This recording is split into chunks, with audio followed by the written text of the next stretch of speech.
So yun, okay, KJX, ang mabilisang video lang mga idol, no? So okay, nag-pump si Bitcoin, okay? So nag-pump siya dito sa area na to. Okay? Ito yung na-predict natin nung nasa Tarlac tayo, di ba? So yung nakita niyo yung sa Facebook natin, mga lods, no? Pero syempre, bago ang lahat, bago natin tuloy yung video natin, so please like and subscribe dito sa YouTube channel natin. At subscribe na rin kayo dito, no? O kaya follow dito sa Crypto Tambay. So dito, mapapansin nyo, nagbibigay tayo ng TA, katulad nito. So ayan tumugma na naman ang support natin. Saludo sa mga naka-trigger. Next support, ayan, sabi ko 67,500, 66,800, and resistance 68,750. Okay? So tingnan nyo dito sa area na to. So nag-drop talaga siya. So kung mapapansin nyo, nagbibigay tayo dito. Okay? Ng TA, kung ano yung possible na pwedeng mangyari, no? Doon sa tinitingnan kong graph. So ito yung ating page, no? Follow lang kayo dyan, mga pogi. Okay? So titingnan natin ngayon yung graph natin, mga lodi. Ito yung gustong-gusto ko, mga lods, no? Pag nandito ako sa Olongapo, no? San Marcelino pala, Zambales, no? Na meron ako sinusundan na graph. Ito yung lagi ko sinasabing graph. Okay? So kung papansin nyo, no? Sabi natin 68,600 yung pinaka-support natin, ayun, nag-drop. Okay? Kita? Okay? So, next dyan, yung 67,500, kitang-kita naman, after dun sa isang resistance, nag-drop ulit. And the next, syempre, yung mismong area natin na 67,500, drop ng konti hanggang dito sa area na to. Tulad ng sinabi ko, kapag malayo masyado ang next resistance, kalahati nagtitipi na ako. Okay? Sino nakakaalala nun? Ganun talaga tayo. No, mapapansin nyo dito sa ating, pinapakita ko, tignan nyo, 19%, tapos ito, 21%. Ayan lang yung mga nakikita nyo na profit ko na masaya na ako. Diba? So ito, tignan nyo yung mga profit natin. Sa Pepe, 26 USDT. Tapos dito sa BTC, 42%. Tapos dito ulit sa Pepe, 31%. Kumbaga, hindi ako yung naglulong habang buhay, nag-short habang buhay. Hindi. No, sinusunod ko yung sarili kong linya.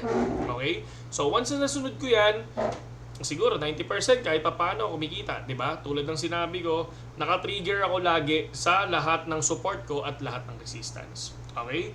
So ito, ayun lang 'yan. Ako, next support natin, panigurado, 67,500. Resistance pala natin. So next resistance natin, dahil nandito na tayo, no, for me, 67,500. So tingnan natin, ito medyo sakto siya dito, mga lods, yo. Ito, saktong-sakto siya diyan. So tingnan lang natin kung papalo siya. Pero ang next resistance natin after 67,500, 68,600 na.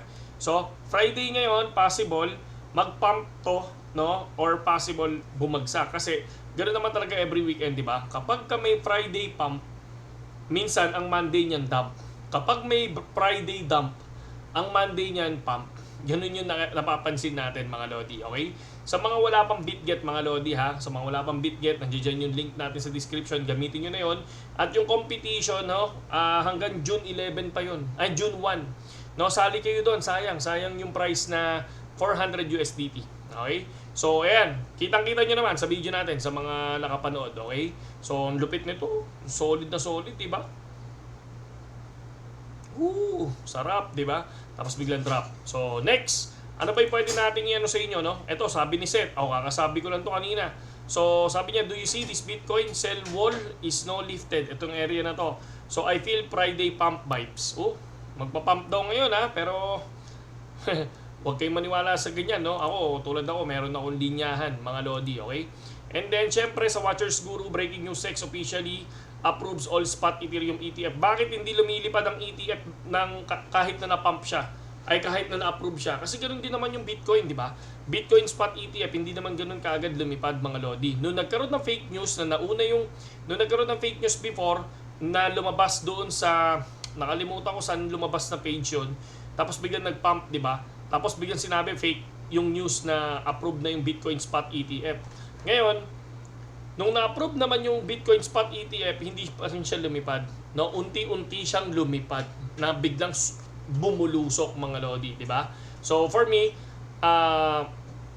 titingnan ko kung papasok ako sa ETH, kung meron akong pondo pa naman.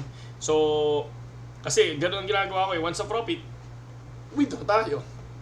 Once na may pinasok akong coin dun or may pinasok akong trade, isang trade lang yung ginagawa ko. So, pero ngayon nakafocus ako sa Bitcoin. So titingnan ko kung makakakuha tayo ng konti sa Ethereum, pero nasa Bitcoin kasi talaga yung alam niyo na no, yung parang hindi naman sure ball pero mas malaki yung kumpiyansa ko pagdating sa Bitcoin mga lodi, no. So spot yan yung paliwanag ko lang dito, no. I think lilipad to pero hindi unti-unti. Yun yung tingin ko dito mga lodi. Okay? No? Saludo sa inyong lahat KGX. Huwag kalimutan mag-subscribe sa YouTube channel natin at sa Facebook page natin para updated kayo sa mga latest video natin. Okay? Tsaka huwag niyo paniwalaan to. Yung mga ganyan, scammer yan eh. Okay? No? Saludo.